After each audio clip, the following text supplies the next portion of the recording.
Ginanap recently ang dedication ceremony para kay Baby Israel, ang 5-month-old na bunsong anak ni na Congressman Manny Pacquiao at Sarangani Vice Governor Jinky Pacquiao. As expected, it was a gathering ng mga kilalang personalidad sa politika, showbiz at sports who came to the Pacquiao home in General Santos City. And as usual, Jinky looked fabulous, as did the pambansang kamao. Kaya nga dinedicate namin siya para paglaki niya, hindi niya makakalimutan din ang Panginoon sa buhay niya. Mag-guide namin ng tama na maging godly, maging godly person siya. Miss Jinky, you look so good. Nanganak ka na sa lagay na yan, ha? Diet lang, oo. Nag-exercise siya palagi. So hindi ko ma-imagine yung sarili ko na tumaba lalo. But kung sa pabataan lang ng itsura ang pag-uusapan, wala nang mas bubluming pa sa lola ni Baby Israel. Mommy Jonisha was the star of the event, and her best accessory wasn't her jewelry. It was the man of her heart. Siyempre, happy ako. Mayroon na akong kasama.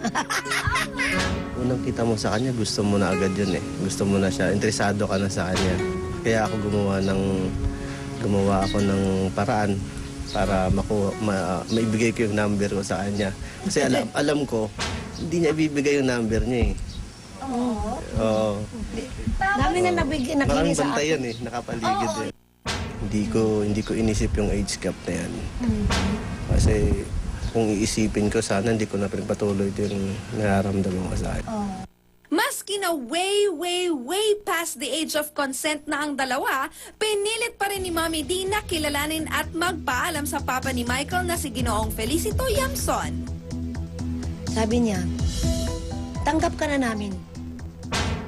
Kahit hindi pa nagsabi si Michael nga, mama ka ni Pacquiao, di kami maghadlang kasi mahirap kadlangan ng puso niya. Mukhang serious na nga si Michael kay Mommy D. In fact, nagdiwang na raw sila ng kanilang 8th month together. Bongga! Kaya lang, tila may reservation pa rin daw si Pacman sa relasyon ng ina sa binata. Paano ba yan, Mommy Jonisha? Oo, sabi niya, ayaw ko masaktan kayo ko. Yun yung Ay, dapat niya. sabi ko, may isip naman ako. Marunong naman ako mag-intindi. Kung mahal niya akong totoo na, hindi man sila makagawa ng masama tingnan sa akin. Usong-uso ngayon sa showbiz ang marriage proposals. Hindi kaya magulat na lang ang publiko sa kanilang announcement? Hindi pa naman. May isip pa kami, pero hindi pa sa ngayon. Hindi pa pinag-uusapan. Mayroon. Ay, bakit parang magkaiba yata sila ng opinion pagdating sa kasal? At parang hindi rin sila unanimous sa decision about a baby. Gusto unta na ko i-inject sa niyang i-inject na lang. Ayaw niya kay siya. Karon pag mag-anak ka, niya, sa edad mo baka mamatay ka, wala na akong asawa. Ay, Mami D! Too much information! Michael! Hindi ko, hindi. Mas maganda na yung masaya na kaming dalawa. Hindi ko na kailangan maghanap ng iba para maging masaya ako. Parang sa kanya, masaya na ako. Wala nang iba. Wait lang! How true ang rumor na magkasama na raw kayo sa iisang bubong? Gano'n na nga. Anong gano'n? Magkasama na kami. Magkasama?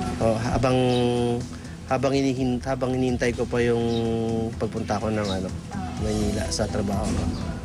Dito muna ako sa kanya. Confirmed! Hi, Mommy D! That's why we love you. Go lang ng go wherever your heart takes you. Nako, wag na maging judgmental. After all, it's her life and she knows what to do to be happy. Mommy D and Michael, suportahan ta ka. Isugal ko na lang to. Sa isugal, may nagsugal ng kinabuhi, man.